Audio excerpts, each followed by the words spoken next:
Yeshurala. Before we go into this lesson, we give all honor, all glory, and all praises to Yahweh, Bahasham, Yahweh Shai, Bahasham, Makakwadash. Give double honors to the apostles and prophets and elders of James Camp, better known as Great Millstone, for they bring forth the 100% truth that I've been currently edified under. Shalom to the elected tabernacle of David. I am Roberto Zaria coming to this lesson. The title of the lesson is Members Only, Esaus Edition. So let's get some precepts to start off, which is Malachi chapter 1 and verses 1 going down to verse 4. And scripture says in verses 1, the burden of the word of Yahweh to Israel, because we know the words or the scriptures is ultimately written to our people. The Negroes, Latinos, and Native Americans, and anybody whose seed line goes back to Jacob, which are what the Israelites as we speak.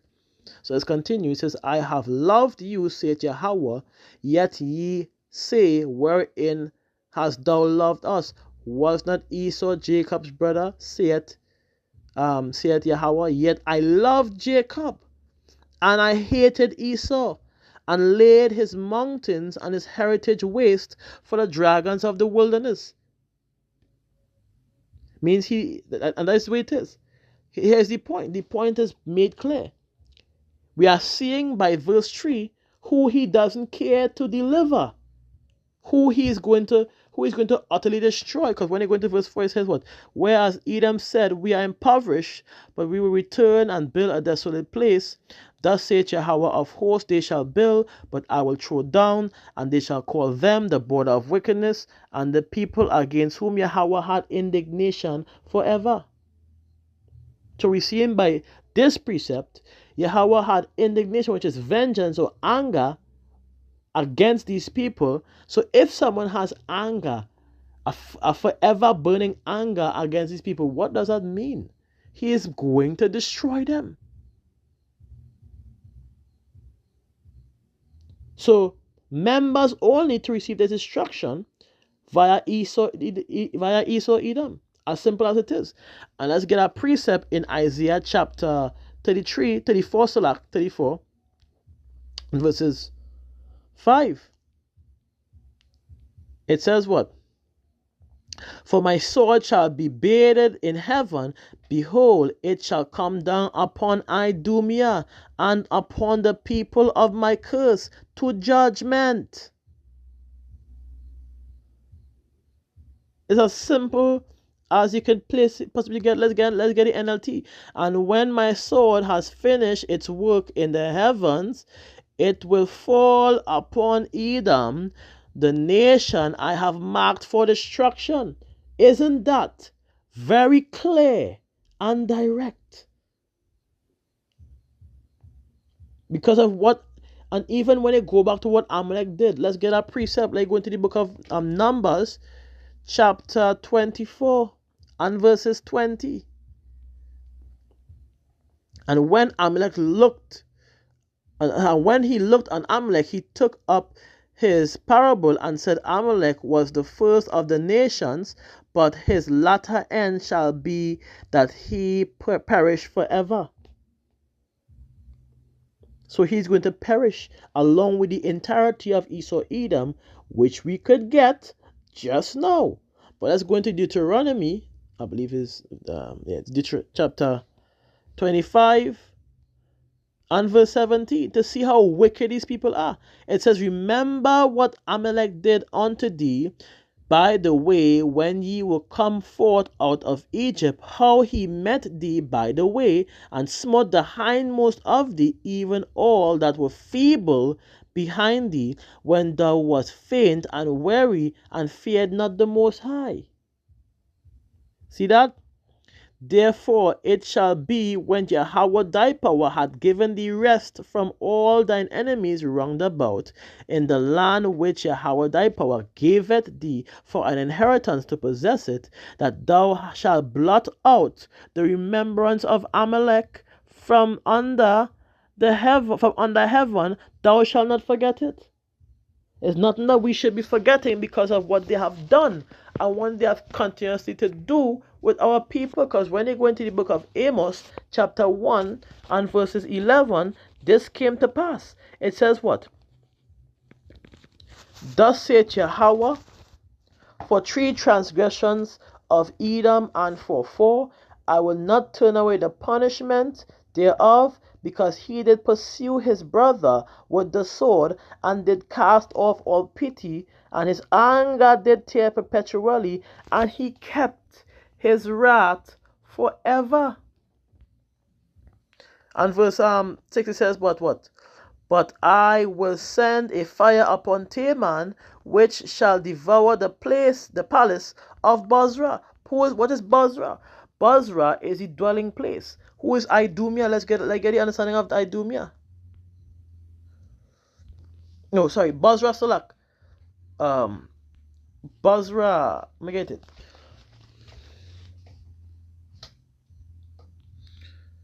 Or the city of Edom, right? Like it's a tongue, or dwelling place, really and truly. As we go down, Bozrah in the Strong's definition, the same as H123, Botzrah. Let me get the pronunciation. Strong's H1224. Botzrah. Okay, I was wrong. Botzrah. Botzrah. A place in Edom. In other words, the capital place in Esau Edom. And where is the capital place where they dwell and they hold power and might today? America. The capital place of Esau Edom, the dwelling place of Esau Edom, as we know.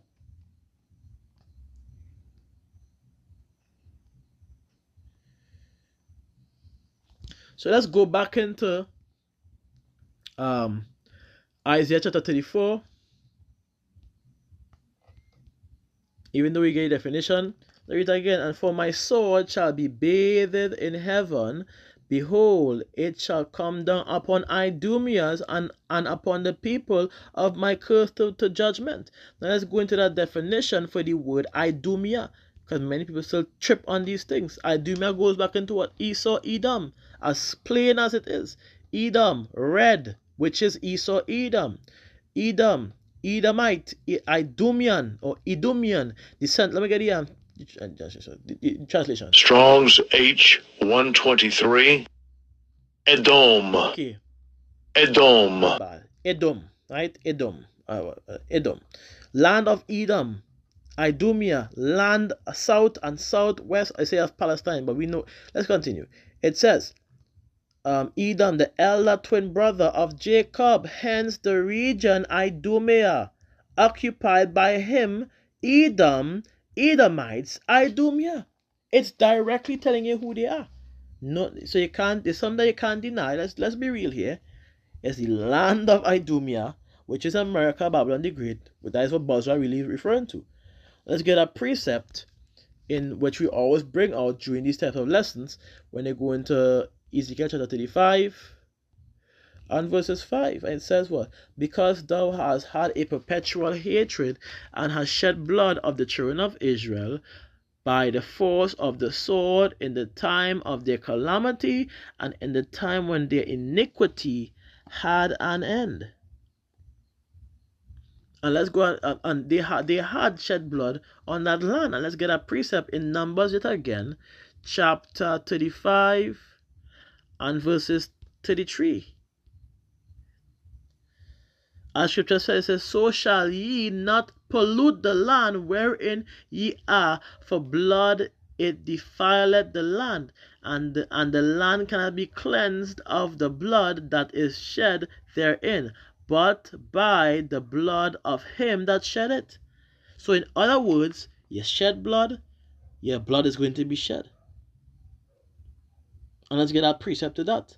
Because we know Esau Edom did this, shed blood of our people on that land. Let's read.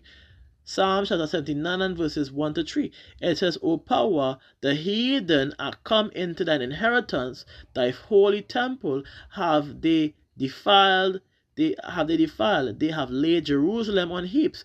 The dead bodies of thy saints have they given to the meat unto the fowls of the heaven, and the flesh of thy saints unto the beasts of the earth. Their blood have they shed like water round about Jerusalem, and there was none to bury them. So we're seeing where our blood was shed at that time. Hence, when you go into the book of Genesis, back into the Torah, which holds the law, it says what in 9 and 6?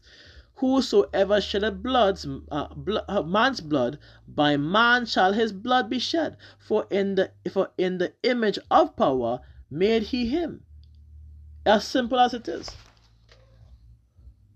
So guess what? They shed our blood continuously. He that lead into captivity shall go into captivity. He that killeth with the sword must be killed with the sword. So by your blood is going to be shed. What you sow, you will reap. And who is going to be doing that shedding? Let's go into that precept. Psalms chapter 149 and verses 6, as it says, let the high praises of power be in their mouth and a two-edged sword in their hands to execute select vengeance, because what a sword is used for, to stab, to pierce, and to slay, to execute vengeance upon the heathen and punishment upon the people, to bind their kings with chains and their nobles with fetters of iron, to execute upon them the judgment written. Their honor have his saints praise Yahweh. So guess what? Like I said, he that lead into captivity shall go into captivity. He that killeth with the sword must be killed with the sword. Therefore, we are going to recompense that vengeance back on you, Esau, Edom. Hence why members only to receive that judgment is only for Esau, Edom. They are going to receive that punishment via continue being blotted out completely, never to exist again. So let's go back into Isaiah chapter 34 and verses 6, and it says, the sword of Yahweh is filled with blood. It is made fat with fatness, and with the blood of lambs and goats, with the fat of the kidneys of rams. For Yahweh had sacrifice in Bozrah, and a great slaughter in the land of Idumea. There's that word again, the dwelling place of Esau, Edom at this point in time. Let's continue. And the unicorns shall come down with them, and bullocks with the bulls, and their land shall be soaked with blood, and their dust made fat with fatness. Therefore, they are going to recompense what they have done to us. They are going to receive all that punishment, all that judgment that they have bestowed upon us at that time. And to close out to make it as clear as possible, let's go into Obadiah, because we know Obadiah spoke about the ultimate destruction. So let's go into Obadiah chapter 1 and verses 18. It says, and the house of Jacob shall be a fire, and the house of Joseph a flame, and the house of Esau for stubble, and they shall kindle in them and devour them, and there shall not be any remaining of the house of Esau, for Yahweh had spoken it. Plain as day. Let's go into the NLT for those who still want to be unsincere or still don't want to understand. I'll read it in the plain English for you. The people of Israel was a raging fire, and Edom a field of dry stubble. The descendants of Joseph will be a flame roaring across the field, devouring everything. There will be no survivors in Edom, which is the entire descendants of Esau. I, Yahweh, had spoken. No way could you read this and then say, after all that Esau, Edom, and the so-called white man can be saved. Something is wrong with y'all. This is how we know that y'all lie to your teeth every day when they speak that nonsense. John 3:16 was never referring to the other heathen nations. Let me put that order and make it clear one time. But let's go back into the lesson, because the lesson is pertaining to what? Members only, Esau's edition. So let's get another precept. And that precept is Ezekiel 35, going all the way down to the end, verse 15. It says, as though didst rejoice at the inheritance of the house of Israel, because it was desolate, so will I do unto thee. Thou shalt be desolate, O Mount Seir, and all, yes, and all Idumea. You hear that? Exactly what Obadiah was saying. And all Idumea, all of them.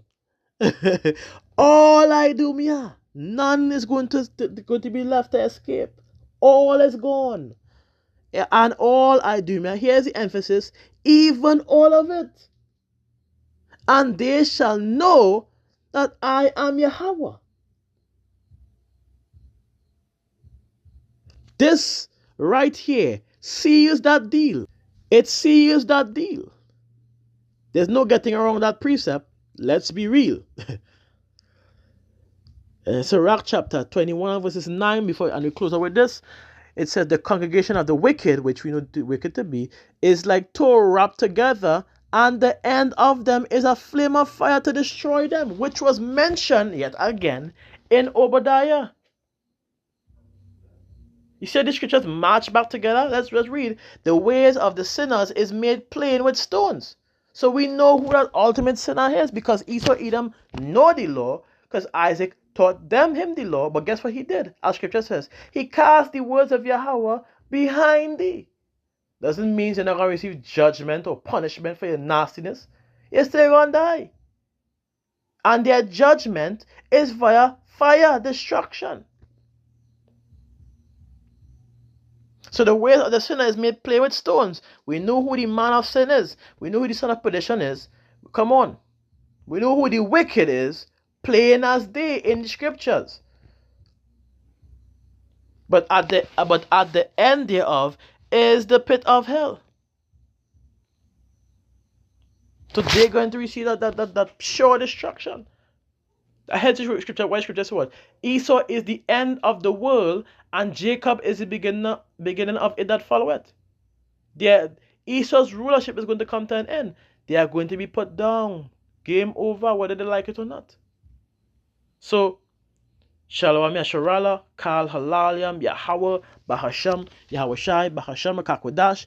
Get the balance to the apostles and prophets and the letters of James Khan, but not great mercy for the bring forth the 100% truth that have been currently edified under. Shalom to the elect tabernacle of David. I'm Roberto Zariak saying to you, Shalom to the next one. So, Shalom.